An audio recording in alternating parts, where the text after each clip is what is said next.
looking magnificent amongst all the skyscrapers. A virtual comparison is on my mind.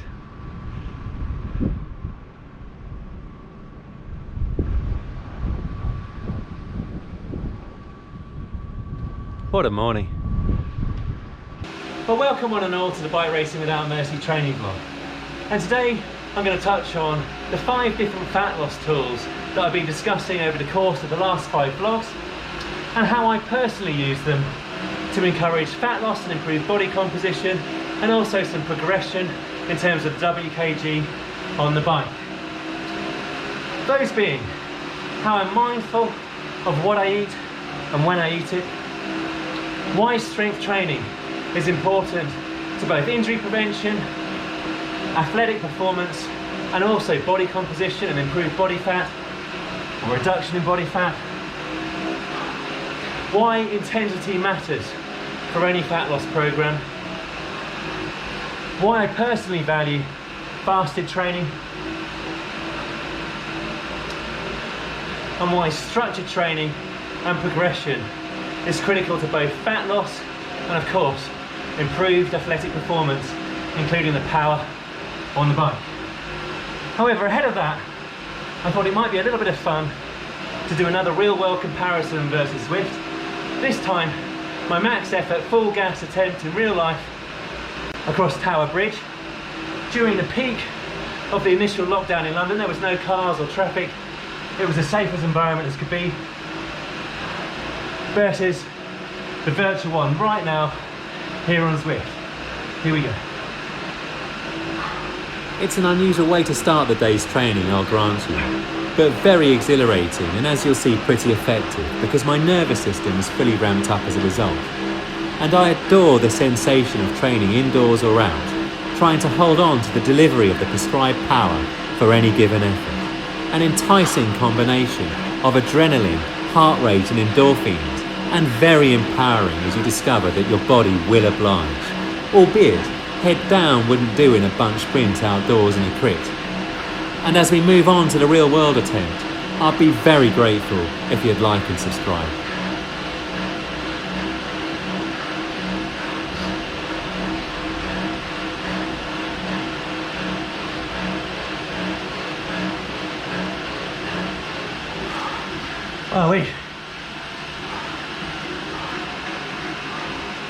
Well, it's been a while since I've done a max, I don't know, 50 seconds to a minute there. No idea how long it took. But instantly you'll observe that compared to real life, as you enter the bridge, there's no upward gradient. Travelling back in time to the first national lockdown in May 2020, take in just how quiet London was. It's never been this quiet since, and for that reason, I'll never do this again, it wouldn't be safe. Now I hit Tower Bridge straight on, because there's no right turn allowed from the direction we come from in Zwift. The gradient peaks at 2% in the first half, and provides something nice to push into using the biggest gear, so I'm out the saddle mashing. Check out my little chin bobbing away at the top. Zwift is pretty good, but in 4D, in early spring, London is sensational. Now it's much harder to keep the power down as the gradient falls away in real life to -3%. I'm still up and out the saddle, but the torque is eluding me. Now the time over the bridge in real life was 50 seconds compared to 46 seconds virtually, i.e. 8% quicker. Both required 1 minute power of 501 and 505 watts respectively. However, that was impaired because I had to back off 10 to 14 seconds before the 60 seconds was up. You'll see it, obviously, or would have seen it just now. It's completely flat in Zwift. Come on Zwift, surely you know that all bridges have a little bit of an up, then they flatten off, and then they have a down. And in real life, it's the down bit that's really difficult in terms of sustaining the power. Anyway, no idea what the time is, but having had a more than adequate warm-up, shall we say, it's now on to Coach Laverack's Break Clear training. Whew. Thank you. Here we are at the beginning of Ed's Break Clear training. It comprises just 10 seconds to break clear at 200% of FTP, and then you've got to settle for 90 seconds at 105% of FTP. So aiming for about, I don't know, 580 to 600 watts for the break clear bit, and about 310 when I settle. As you can see, we're back on Tower Bridge. Yes, imagination is not exactly running wild this morning. And then in between each of the 5 blocks of that, it's zone 2. And I think that's a little bit of added spice, courtesy of Mr. Laverack. So here we go, I'm going to fast forward to the training.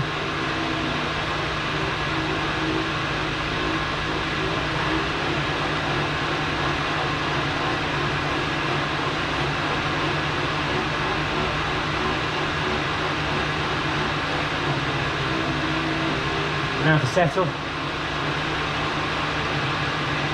You're meant to get 10 seconds break. I just find it easier to settle.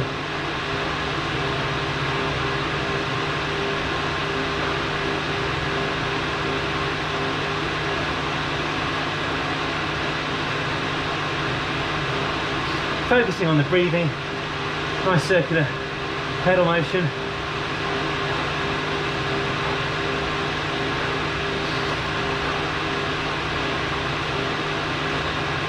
Let's turn it around.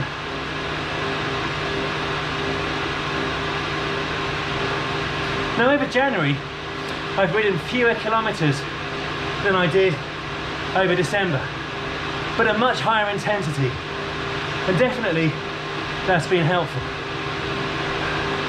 Ed's tempo with surges, some of the VO2 max work, stuff like this as well, plus the Zwift races becoming more intense, has been beneficial. I've had a bit of progression on strength in terms of deadlift, single leg deadlift and press up. So hopefully some muscle and strength has been built, which is metabolic. I've been mindful of what I'm eating. I've tidied up the diet a bit, as you'll see in a moment. Cut the fat a little. And I think this has all helped reduce the body fat.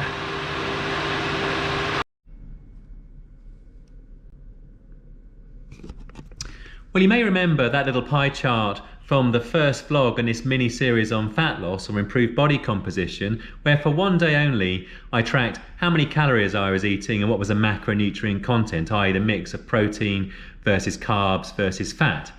I consumed 2,700 calories for the day, but within that I was a little bit surprised to see that fat made up 23% of my caloric intake.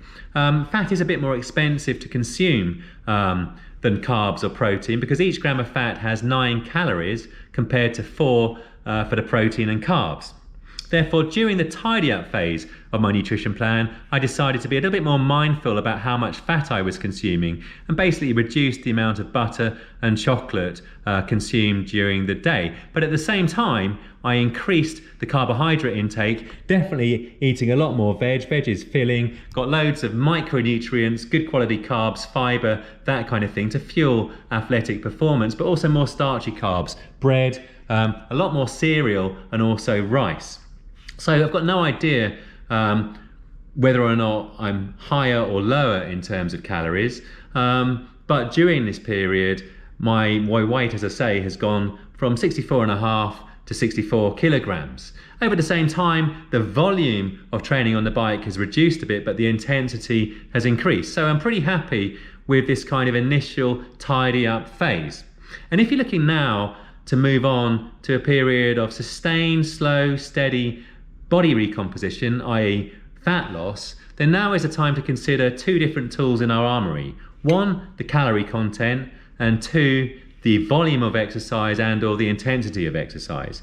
The first decision you have to make is, do you want to reduce your calories a little bit to get the fat loss ticking along? And by reduction in calories, I mean small. Maybe 300 calories per day. Weigh yourself, see how your weight progresses. And that's per day on average over the course of a week. The other alternative is to increase the volume of exercise a little bit more, burn a few more calories per day by spending a bit longer on the bike or doing cardio exercise. Or if you haven't quite dialed in the intensity of your training yet, try adding in a few more hard interval days, but not increasing the volume on the bike, and seeing how that impacts on the fat loss. Because as I say, intensity burns calories during the training, but also long after. Or you can do a combination of the two. Generally though, you do hit a period with intensity where you don't want to add too much more, and it's going to be a question of adding volume, i.e. hours on the bike, that kind of thing. Key to this though is making an adjustment, whether it's a combination of calorie reduction and or volume of exercise being increased, and then track the progress on the scales. You're looking for about 1 pound to 2 pounds per week of body weight loss, and that's super nice because it probably means you're building your power on the bike, maybe building strength, maintaining strength on the strength work, at the same time preserving lean muscle and hopefully getting rid of body fat. So this lunch is not untypical. Loads of veg to fill you up but deliver those micronutrients, but also starchy carbs through the bread, a little bit of protein and more carbs obviously through the sweet corn. Nice little lunch here. I'll probably have some fruit for dessert. Because my weight on the scales, here we go, transition to 200. It's fallen a tad. From 64.5, as you'll see, to 64. Big training weigh in. As I say, fewer kilometers, more intensity, progression on the bike and on the strength, and tidying up the diet. I've been using the fasted training quite a lot in the morning, but that's something I always do. However, for the most intense training sessions, I've taken down carbohydrates before. I'm learning the value of carbs to go a little bit harder when it's going to be really difficult, e.g. ahead of a race or a tough training. And in turn, that will encourage progression.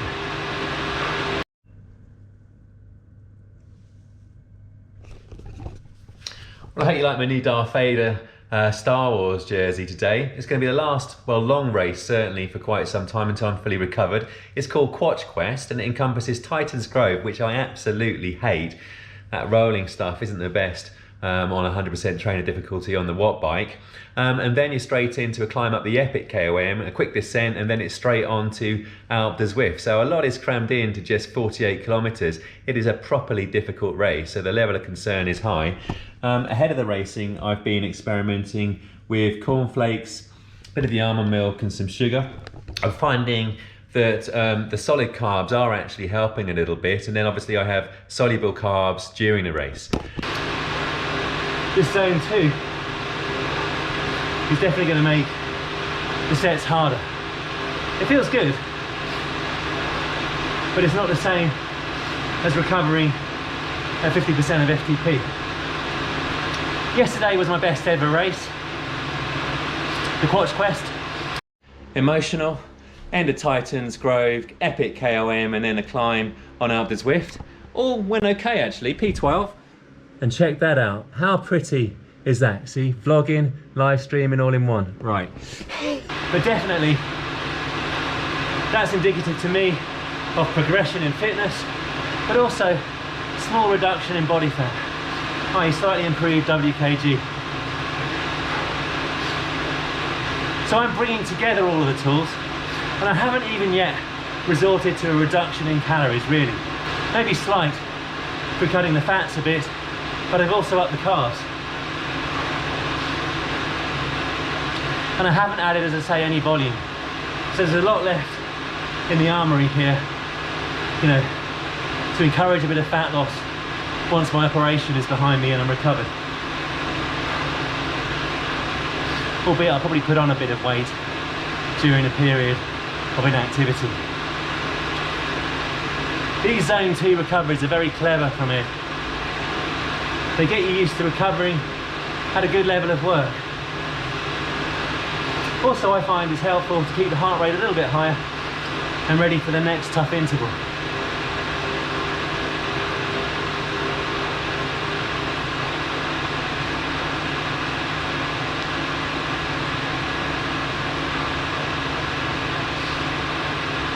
Turn that bike around.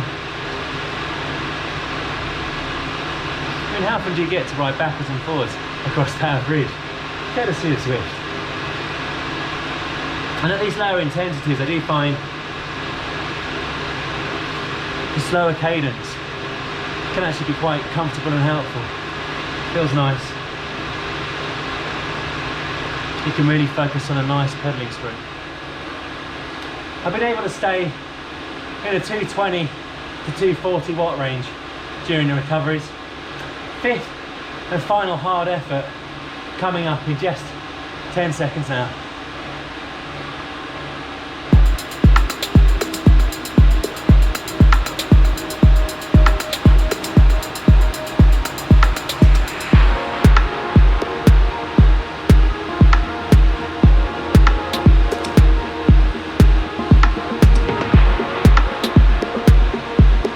Transition.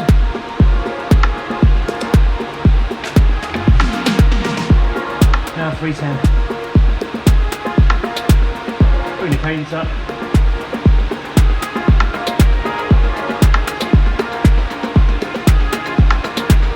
Aiming for a really nice last rep.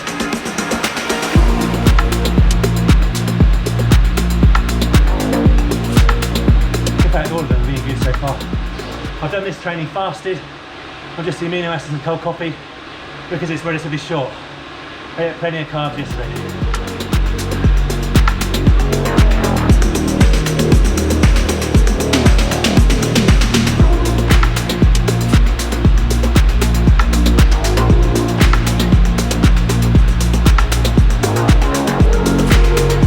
I feel the lactic now in the quads and the hamstrings.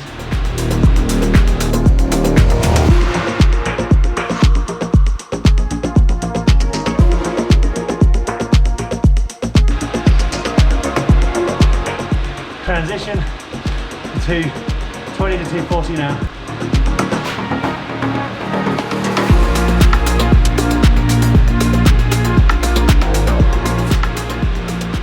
That felt great. You can definitely see the fitness gains over the last 6 weeks. Heart rate's come down nicely. I think it's apt to finish on a different bridge in London.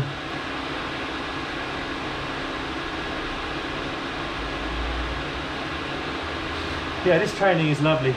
Feels very challenging, but also feels very good. Definitely those 10-second sprints ramp up the nervous system and make the 90-second efforts and the zone 2 recovery feel very nice. And there we go.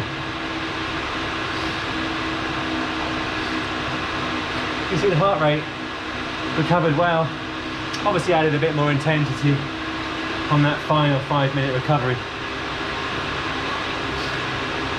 That's a nice training. I salute you, Ed.